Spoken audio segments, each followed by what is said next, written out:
चौथा अध्याय धन, सुंदर पत्नी, रिद्धि सिद्धि प्राप्ति के लिए करना चाहिए। ओम नारायणी नमोस्तुते। अथ चौथा अध्याय। ऋषि कहते हैं, देवी के हाथ से अत्यंत पराक्रमी दुष्ट महिषासुर तथा उसकी दैत्य सेना नष्ट हो जाने पर इंद्र आदि देवता प्रणाम की मुद्रा में गर्दन तथा कंधे झुकाकर उन भगवती दुर्गा देवी की स्तुति करने लगे। इनका ध्यान इस प्रकार है। सिद्धि की इच्छा रखने वाले पुरुष जिनकी सेवा करते हैं तथा जिन्हें देवता सब ओर से घिरे रहते हैं, उन जया नाम वाली दुर्गा देवी का ध्यान करें। उनके श्रीअंग काले मेघ के समान श्याम आभा वाले हैं। वे अपने नेत्रों से शत्रु दल को भयभीत करती हैं। उनके मस्तक पर अर्ध चंद्रमा की रेखा शोभित है। वे अपने हाथों के में शंख चक्र कृपाण त्रिशूल धारण करती हैं। सिंह के कंधे पर चढ़ी हुई 3 नेत्रों वाली देवी अपने तेज से 3 लोकों को व्याप्त कर रही हैं। उस समय अत्यंत हर्ष के कारण उनके अंगों में रोमांच हो आया। देवता बोले, संपूर्ण देवताओं की शक्ति का समूह ही जिनका स्वरूप है, जिन देवताओं ने अपनी शक्ति द्वारा संपूर्ण जगत को व्याप्त किया हुआ है, महर्षियों तथा समस्त देवताओं की पूजनीय उन जगदम्बा को हम भक्तिपूर्वक प्रणाम करते हैं।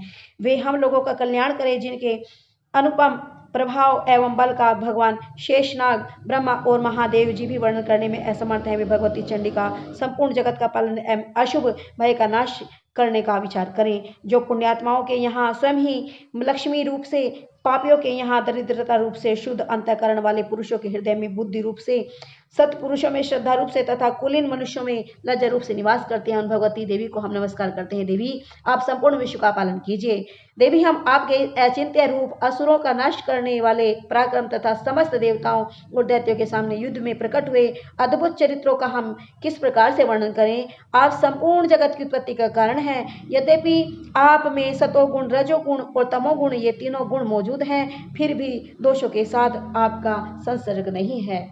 भगवान विष्णु और महादेव जी आदि देवता भी आपका पार नहीं पा सकते। आप ही सबका आश्रय है। यह संपूर्ण संसार आपके अंशभूत है, क्योंकि आप ही सबकी आदिभूत अव्यक्रता परा प्रकृति हैं। देवी, संपूर्ण यज्ञों में जिनके उच्चारण से देवता तृप्त प्राप्त करते हैं, वह स्वधा और स्वाहा भी आप ही हैं। इसके पश्चात अतिरिक्त पितरों की तृप्ति का कारण होने से आपको स्वधा भी कहा जाता है। देवी, जो मोक्ष की प्राप्ति का साधन है, अचिंत्य महाव्रत स्वरूप है, समस्त दोषों से रहित जितेंद्रिय तत्व को ही सार वस्तु मानने वाले तथा मोक्ष की कामना रखने वाले मुनिजन जिनका अभ्यास करते हैं, वह भगवती पराविद्या भी आप ही हैं।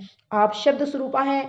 अत्यंत निर्मल ऋग्वेद, यजुर्वेद तथा उद्गीत के मनोहर पदों के पाठ से युक्त सामवेद का आधार भी आप ही हैं। आप देवी त्रयी, तीनों वेद और 6 ईश्वरों से युक्त भगवती हैं। इस संसार की उत्पत्ति एवं पालन के लिए आप ही खेती एवं आजीविका के रूप में प्रकट हुई हैं। आप संपूर्ण जगत की पीड़ा को नाश करने वाली हैं। देवी, जिससे समस्त शास्त्रों के सार का ज्ञान होता है, वह मेधा शक्ति आप ही है। इस दुर्गम भवसागर से पार करने वाली नौका रूप दुर्गा देवी भी आप ही हैं। आप आसक्ति से रहित हैं। कैटभ के शत्रु भगवान विष्णु के वक्षस्थल में रहने वाली भगवती लक्ष्मी तथा चंद्रशेखर द्वारा सम्मानित गौरी भी आप ही हैं। आपका मुख मधुर मुस्कान से सुशोभित निर्मल संपूर्ण चंद्रमा के लिए बिंब का अनुकरण करने वाला तथा उत्तम स्वर्ण ही कांति से कमनीय है। फिर भी उसका दर्शन करके महिषासुर का क्रोध हुआ, उन पर प्रहार कर दिया। यह महान आश्चर्य की बात है। देवी, वही मुख जब क्रोध युक्त होने पर उगते हुए चंद्रमा की भांति लाल और तनी हुई बाहों के कारण विकराल हो गया, तब उसे देखकर भी महिषासुर के प्राण तुरंत नहीं निकल गए। यह उससे भी बढ़कर आश्चर्य की बात है, क्योंकि क्रोध में भरे यमराज को देखकर भला कौन जीवित रह सकता है। देवी, आप प्रसन्न हो। परमात्मा स्वरूप आपके प्रसन्न होने पर संसार प्रकट होता है और क्रोधित होने पर आप तत्काल कितने ही कुलों का सर्वनाश कर देती हैं।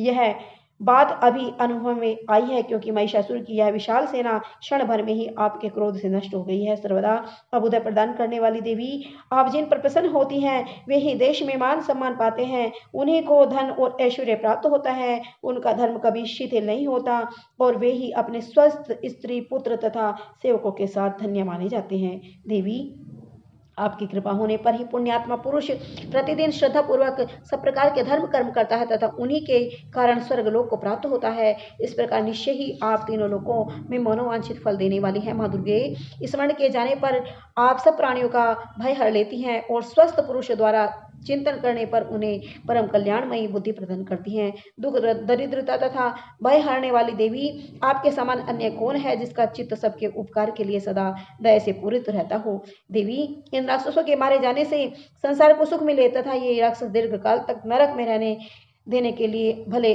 ही पाप करते हों, इस समय संग्राम में मृत्यु को प्राप्त होकर स्वर्ग लोक में जाएं, निश्चय ही इसी विचार से आप शत्रुओं का वध करती हैं। आप शत्रुओं पर शस्त्रों का प्रहार क्यों करती हैं? समस्त शत्रुओं को दृष्टिपात मात्र से ही भस्मसात क्यों नहीं कर देती? इसमें एक रहस्य है। ये शत्रु भी हमारे शस्त्रों से पवित्र होकर उत्तम लोकों में जाए, इस प्रकार उनके प्रति भी आपका विचार अत्यंत उत्तम रहता है। आपके खड़ग के तेजपुंज की भयंकर चमक तथा त्रिशूल के अग्रभाग की घनीभूत प्रभा से चौंधिया कर असुरों की आंखें फूट नहीं गई। उनका कारण भी यही है कि वह मनोहर किरणों से युक्त चंद्रमा के समान आनंद देने वाले आपके सुंदर मुख का दर्शन जो करते हैं। देवी, आपका शील स्वभाव दुराचारियों के बुरे बर्ताव को दूर करने वाला है। साथ ही आपका यह रूप ऐसा है जो कभी चिंतन में नहीं आ सकता और न इसकी तुलना दूसरों से ही की जा सकती है। आपका बल पराक्रम उन असुरों को भी नष्ट कर देने वाला है जो कभी देवताओं के पराक्रम को नष्ट कर चुके थे। इस प्रकार आपने शत्रुओं पर अपनी दया प्रकट की है। वरदायिनी देवी, आपके इस पराक्रम की तुलना किसके साथ हो सकती है तथा शत्रु को भय देने वाला यह ऐसा अत्यंत मनोहर रूप आपके अतिरिक्त और कहाँ है? हृदय में कृपा और युद्ध में निष्ठुरता, ये दोनों बातें तीनों लोकों के भीतर केवल आप में ही देखी गई हैं। हे माता, आपने शत्रुओं का विनाश करके संपूर्ण तीनों लोकों की रक्षा की है। आपने शत्रुओं की युद्ध भूमि में मारकर स्वर्ग में पहुंचा है तथा उन्मत्त दैत्यों से उत्पन्न हम लोगों का भय भी दूर किया है। आपको हमारा नमस्कार है देवी। आप शूल से हमारी रक्षा करें, जगतधात्री खड़ग से हमारी रक्षा करें तथा घंटा की ध्वनि और धनुष के टंकार से भी हम लोगों की रक्षा करें। चंडिके, पूर्व, पश्चिम और दक्षिण दिशा में आप ही हमारी रक्षा करें। देवी, हे ईश्वरी, अपने त्रिशूल को घुमाकर आप उत्तर दिशा में हमारी रक्षा करें। तीनों लोकों में आपके परम सुंदर एवं अत्यंत भयंकर रूप विचरते रहते हैं, उनमें भी आप हमारी रक्षा तथा पृथ्वी की रक्षा करें। हे अंबिके, आपके कर कमलों में शोभा देने वाले खड़ग, शूल और गदा आदि जो भी अस्त्र हों, उन सब द्वारा आप हमारी सब से रक्षा करें। ऋषि बोले, इस प्रकार देवताओं ने जगदम्बा की स्तुति की और नंदनवन के दिव्य पुष्पों तथा गंध, चंदन आदि द्वारा उनका पूजन किया। फिर सब ने मिलकर जब भक्तिपूर्वक दिव्य धूपों आदि के सुगंध से निवेदन करके प्रणाम किया, तब देवी ने प्रसन्न होकर देवताओं से कहा, हे देवताओं, आपकी अभिलाषा के अनुसार आप सब हमसे वर मांगो। देवताओं बोले, भगवती, आपने हमारी सब इच्छा पूर्ण कर दी है। अब कुछ भी कामना शेष नहीं है, क्योंकि हमारा शत्रु यह महिषासुर मारा गया। हे महादेवी, इतने बार भी यदि आप हमें और वर भी देना चाहती हैं, तो भी हम जब जब आपका स्मरण करें तब तब आप दर्शन करके देकर हम लोगों के महान संकट दूर कर दिया करें तथा हे प्रसन्न वदना अंबिके, इन स्तोत्रों द्वारा जो मनुष्य आपकी स्तुति करें, उसे धन, स्त्री तथा ऐश्वर्य देने के साथ साथ उसके धन संपत्ति आदि बढ़ाने के लिए सदा हम पर प्रसन्न रहे। ऋषि कहते हैं, राजन, जब देवताओं ने तथा अपने कल्याण के लिए इस प्रकार भद्रकाली देवी को प्रसन्न किया, तब वे तथास्तु ऐसा ही होगा ऐसा कहकर वही अंतर ध्यान हो गई। हे भोपाल, इस प्रकार पूर्व काल में तीनों लोगों के हित के लिए देवताओं के शरीर से देवी जिस प्रकार से प्रकट हुई थी, वह सब कथा मैंने कह सुनाई। अब पुनः देवताओं को उपकार करने वाली वे देवी शुंभ, निशुंभ तथा अन्य असुरों को मारने के लिए एवं लोगों की रक्षा करने के लिए गौरी देवी के शरीर से जिस प्रकार प्रकट हुई थी, यह सब कथा मुझसे सुनो। मैं यथावत उसका वर्णन करता हूँ। इस प्रकार श्री मार्कंडे पुराण में सावर्णी मनवंतर की कथा के अंतर्गत देवी महात्म्य के शक्रादि स्तुति नामक चौथा अध्याय पूर्ण हुआ। बोलिए दुर्गा देवी की जय।